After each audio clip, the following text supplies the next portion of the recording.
from the City of Presidents. It's the All About Quincy podcast. This is your host, John Melley. Join me as we explore the history, hidden gems, and highlight the businesses with great stories that all tell the tale why Quincy, Massachusetts is a great place to live. Hey there, it's John. Happy New Year. Happy holidays. I hope you're doing well. I hope you've had an enjoyable holiday season. I've got a guest today that's going to make you think of warmer temperatures. Yes, Lorenzo Bennett, the owner and pitmaster for Black's Creek Barbecue. When you think of barbecue, you think of summer, but the great thing about Lorenzo is he's got barbecue all year long. And we're going to talk to him. And you know who we were joined by? We were joined by Lorenzo's dog, Lola. And if you've been listening to this podcast for any length of time, you know we're dog lovers here at the All About Quincy podcast. And my dogs, Trudy and Quinn, let me tell you, when I got home after meeting with Lorenzo and Lola, my dogs went nuts. Why? Well, first of all, they smelled that I'd been hanging around with another dog, Lola, and I'd been around barbecue. The dogs went nuts. They smelled the beef. They smelled the pork. They just smelled the delicious food. We're going to talk to Lorenzo and learn about how he got started, how much he loves what he does. And before we get to that, I want to make a couple of shout outs that I promised I would make. First off, you should know that on the Instagram for the All About Quincy podcast, I do this feature about once a week. It's called Where in Quincy, where I go around the city. I take a picture of a place and I post it and I say, hey, where in Quincy? And if you are the first to guess correctly where that picture was taken, I'm going to give you a shout out. And so I forgot to mention Wendy Adams. Wendy Adams is the owner and founder of Wendy Adams Fine Art Photography. And Wendy's been a guest on this show and a sponsor of the All About Quincy podcast. If you want something more than just a selfie, I mean, anybody can take a selfie. But if you want a work of art, something important, something that's special to you, something that you want to remember for a lifetime and share with family and friends, a legacy portrait, if you will, you want to check out Wendy Adams Fine Art Photography. She is brilliant. She's very, very talented. So she's on Instagram appropriately at Wendy Adams Fine Art Photography and at wendyadamsfineartphotography.com. And you can check out a lot of her work there. And so she was the first person to guess correctly that the Where in Quincy photo was the entrance to Faxon Park. I also need to give a shout out to Alan Bradley. Alan guessed correctly that the photo of Kilroy was here is at the Navy Park at Marina Bay in Quincy. And I messaged with him. I said, hey, you guessed correctly. And Alan messaged back to me and he said, hi, I'm pleased I got this week's Where in Quincy answer correct just before I have to leave to go back to the UK. He's going to miss living here after 2.5 years, and he thanked me very much. And I said, hey, Alan, thank you. I hope you keep listening to the show, even in England. I wished him safe travels, and I reminded him that we're right here on the coast if he ever wants to come back. He thanked me. So, Alan, thank you for playing. It was an engraving of Kilroy at the Navy Park in Marina Bay in Quincy, and so we're going to be doing this on my Instagram channel at All About Quincy Podcast. Thank you all for following. I also want to say, sign up for our weekly newsletter, the Quincy Happenings newsletter. It's a handful of cool events going on around the city and surrounding area that you can go if you want to make plans. Here's a handful of things for you to consider when that goes out on Wednesdays. Feel free to check that out. Sign up for that at allaboutquincypodcast.com. Now let's get to my episode with Lorenzo Bennett from Black's Creek Barbecue. Ooh, yeah.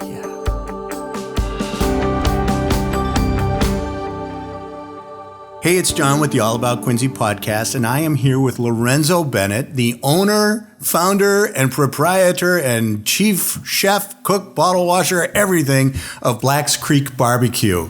And Lorenzo is so fun. I met you at the Kilroy Square markets during the Christmas pop-up markets, and I said, hey, I want to interview you, and you handed me your card and said, let's do it. So here we are. How are you? Good morning, John. Nice to meet with you today. I'm doing well, thank you. You know, it's great. You know, we just found out we have a bit of a shared history. We both went to UMass Amherst, and right around the same time, and knew some of the same people, right? Yes, the 413 will make you know a lot of different people and different connections to people in the world. Right.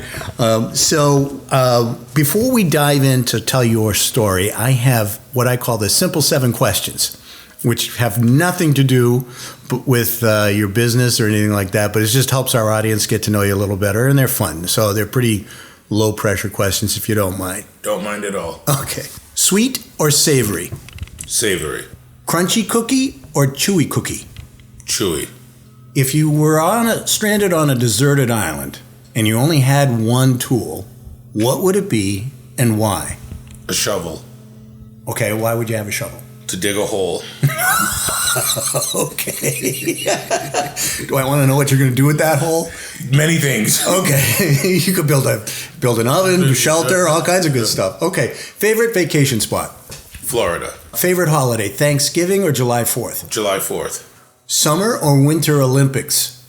Winter. Now, I'll ask you 2 questions off this one here. Is coffee or tea? Coffee. Beer or something brown? Bourbon. There you go. Okay. Cape Cod or New Hampshire, Maine? Maine. Coming into the home stretch here. For New Year's Eve, Times Square or a small gathering at home? Small gathering at home with Chinese food. There you go. Museum or national park? National park. All right. And plane ride or road trip? Plane ride. Okay. Thanks for indulging me on that. Tell us your journey. How did this all start for you? So I was employed with Cambridge Public Schools. I was a chef in the system there, and I had a 50th birthday party down in the neighborhood beach area that I live in. The association was short a food truck one night, and after my party asked me would I be a food truck. So at that time I had gone to the city and applied for my permits, and we got permitted and we took it off. We started there. How did you choose barbecue as the food that you were going to serve on your truck? Barbecue comes from the soul. Being the youngest of 5, always in the kitchen with my mother and grandmother, and every holiday function or July 4th or outdoor barbecue, outdoor gathering always had to do with barbecue.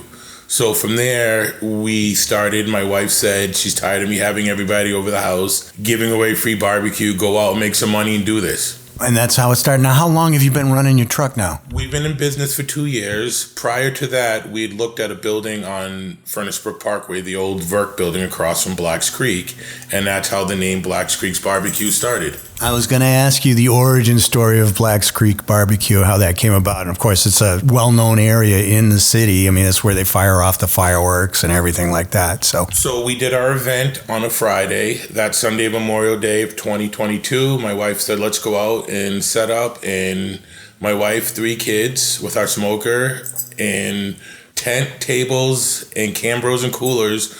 We went out and we started from there and haven't stopped. That is so cool. And everybody raves about your food online. What's the process? There's a lot to barbecue. It takes time. What's a typical week for you like? Typical week for us is currently we're into our winter month hours. We're Thursday through Sundays.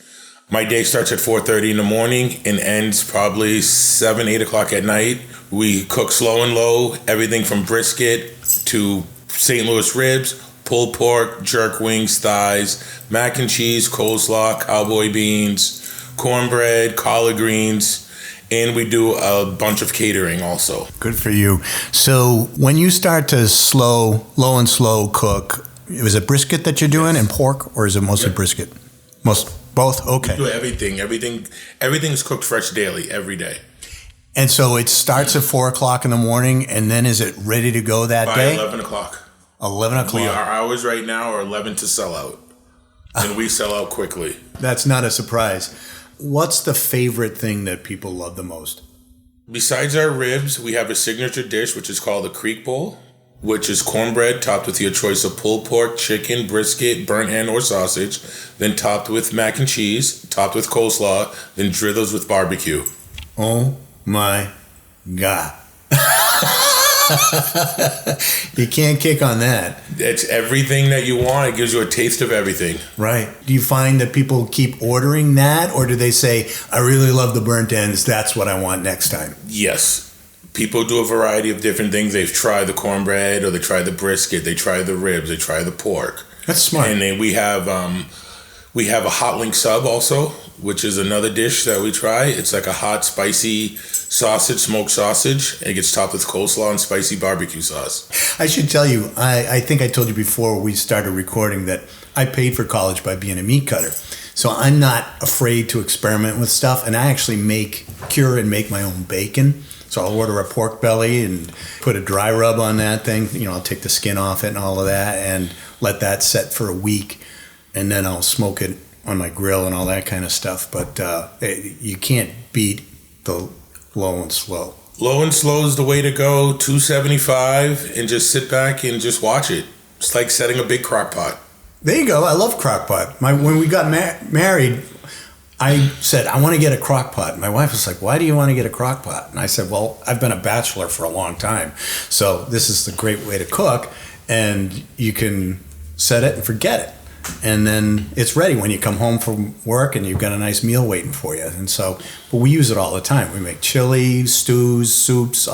We'll even cook butternut squash in it. Just put it right in there with a little bit of water, poke some holes, and let it go. 4 hours later, you don't have to. So currently now we are serving for the winter months our brisket chili. Oh. So it's our brisket that's been smoked for over 8 hours with peppers, onions, ground beef, beans, and a sauce served with cheese and cornbread. Oh, man. You're making my mouth water, Lorenzo. But that's their job, right? That is it. All right. So you started just a couple years ago. Yes. And prior to that? I was with the Quincy Public School System, right, doing security. The need for the barbecue came about. People were looking for corporate events, catering. Yeah. And I decided to take the plunge and step aside from the Quincy Public School System and give this a go. And has it been all you've wanted? And then some. Excellent. Yeah, so people have responded, and yes, your business as well. Business as well. Quincy doesn't have this right now. We're predominantly pizza, subs, Chinese food, and a variety of other things. And we're getting folks as far as Plymouth, Hanover, coming in from Dorchester, Roxbury, Mattapan, coming to get barbecue. We actually had a catered event for a lady. She came from Amherst to pick up catering to take back to her party. Wow. She came all the way out to Quincy from Amherst to pick up barbecue. I mean, if that isn't a testimonial, what is, right? Correct. There you go. What is something that you think people don't know about Black's Creek barbecue that would surprise people? The taste. Why do you say that? Because it's something that they haven't had before. People see the smoker, and they smell it, and they get the taste of it, and they get it. Everything is cooked with wood. We use a variety of hickory, maple, oak, and apple. Now, do you have like a proprietary blend of on the ratio of what woods you use in the smoker? Correct, I do. Okay. We mainly use apple wood for our pork, and then we use hickory for the beef that we cook. You've tested all of this, so you know what imparts a better flavor based on what type of protein you're using, right? Correct. How much wood do you use over the course of a week? Course of a week, we burn anywhere from a half cord to 3/4 of a cord of wood. Wow. Depending how much meat we're putting out. Does it matter in terms of the temperature? Like, do you use more in the winter time? I use more in the wintertime than I do in the summertime because I got to keep the heat balanced on it. Right. And so what we do is we'll get there 4:30, 5 o'clock, get a fire going. Hopefully meat is on no later than 6 o'clock, 6:30, and it's hot. Yeah. Lola's in the background. Our beautiful dog here is keeping track of everything that's going on. You make your own sauce. We make our own sauce. So the smoker can hold up to 180-pound pig at one time or 38 racks of St. Louis at one time of ribs. Wow. Okay. Yeah. And the most we've had 15 briskets on it at once in one sitting. Will they all cook at the same time? They all cooked at the same time, came out perfect. Nice. So this past Thanksgiving, we did Thanksgiving bundles. We cooked 150 pounds of smoked turkey breast. That had to be amazing. So we did a smoked turkey sandwich, the Thanksgiving sandwich, which was on a bulky roll, mayonnaise, stuffing, smoked turkey, cranberry, and a side of gravy. Mouth-watering. Coleslaw, how many heads of cabbage do you use a week? About 12 heads of cabbage a week, between purple cabbage and white cabbage and shredded carrots. Like a bushel of carrots a week, too? Or? About 50 pounds of carrots. Do you do any potato? We do potato salad. We offer that in the summertime. We do pasta salad, dirty rice, collard greens, as I said before. How many pounds of mac and cheese do you make each week? We make 40 pounds of mac and cheese on a given week. And do you do that every day? Every day.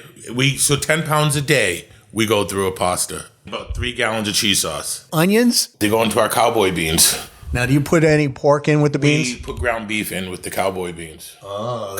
And they get the brisket scraps. We actually have a customer that comes down from Winthrop. Every weekend we're open, he gets 2 to 3 large baked beans. And that's what he has all week? That's what he has all week. Over the summertime, when we're up at Ruth Gordon, everyone likes the baked beans that they called back in the day supper. Supper So beans. hot dogs and baked beans is our biggest seller in the summertime. Brown bread?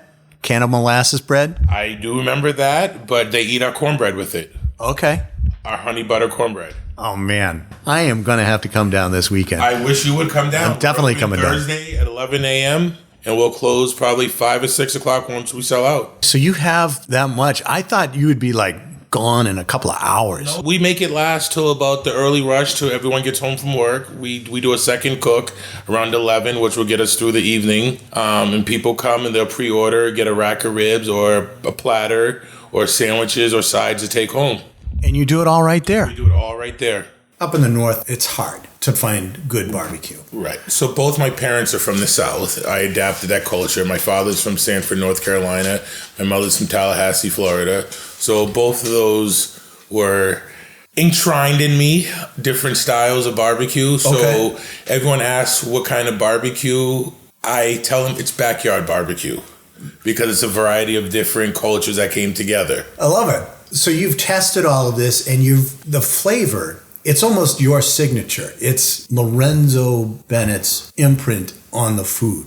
Correct. That you have tested these different things and said, this is what's resonating the most with my customers. Correct. And that's what makes your barbecue different from others.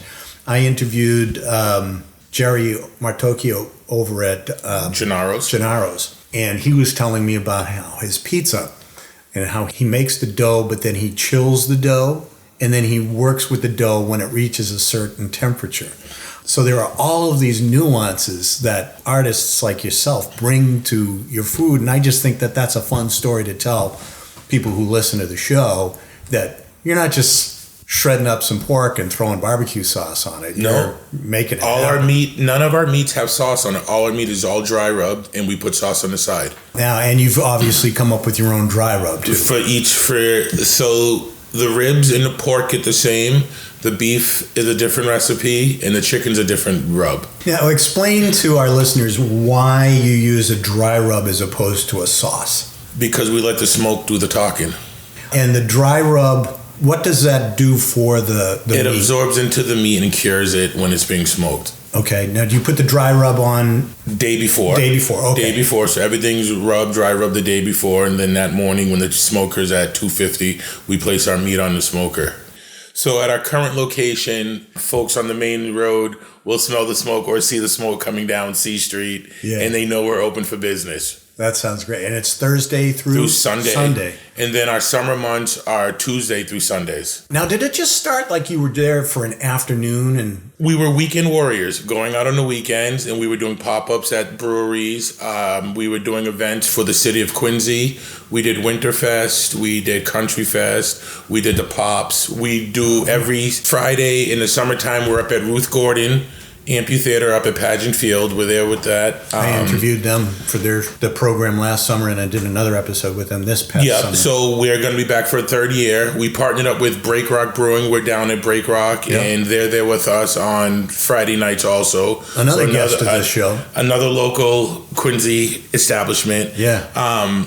We were weekend warriors out there on weekends, and people would line up an hour before we even opened. Oh my gosh. And now that we have the trailer that's there, it's a full kitchen on wheels. People know we're there. They're there still a half hour before opening, and we now offer online ordering, delivery, through Quincy Eats, Uber Eats, Grubhub, and DoorDash, and you can call your orders into the trailer also. That's good information to have. I'm glad you shared that. So how did the whole Grumpy White's location happen? It was an abandoned restaurant, and I reached out to our local Ward 1 councilor, Dave McCarthy, and asked permission. We went through the proper channels, and the owner of the property said, please just keep it up, don't let anything happen. And so we started popping up on Sundays, and people knew we were on Sundays or Saturdays. And then I went back to them and said, do you mind if I set up here? And they said, no, long as we don't interfere with the construction that's going to happen there. And we've been happily there. And everybody knows where it is. Everyone It's a parking lot. It's a parking lot, correct. That's great. Is there anything else that you want to share? Hopefully for the future that we do get brick and mortar. Okay. And that we do expand. But I want to keep everything locally based here in Quincy and make this our home. Tell everyone again the best way they can get in touch with Black's Creek Barbecue. Instagram, Facebook. We post our hours, what we're doing. Our events are on there. We have an event calendar on our schedule. Or you can call our trailer at 617-750-7858. Okay, and you have a website as well? We do have a website. It's blackscreekbbq.net. That's our full menu and website. Well, Lorenzo, I want to thank you for inviting me to your home, because that's where we're doing this interview, and sharing your time with us, and give us a little sneak peek, peel behind the curtain there to see what goes on in your business, because people love your food, and this is a great way for people to get to know you and your process, and hopefully they'll all reach out. Well, I appreciate you coming out. Yeah. Well, that's it for this episode of the All About Quincy podcast. I want to thank you for listening. Check out the All About Quincy podcast on Instagram. That's a great way for you to connect with us. We are at All About Quincy podcast on Instagram. When you do, you're going to get an opportunity to sign up for our weekly Quincy Happenings e-newsletter. Every week it's going to give you a handful of great events happening around Quincy so you can plan your schedules and make plans for the weekend or whatever, happening all around the city. So go there, get it for free. Just click the link at All About Quincy Podcast on Instagram, or you can sign up at allaboutquincypodcast.com. And remember, if you've got a great event coming up or you have a great guest that you think should be on the show, we want to know. Reach out to us at allaboutquincypodcast.com or send me a message through Instagram. We'll be back next week with more fun. In the meantime, thanks for listening and happy holidays.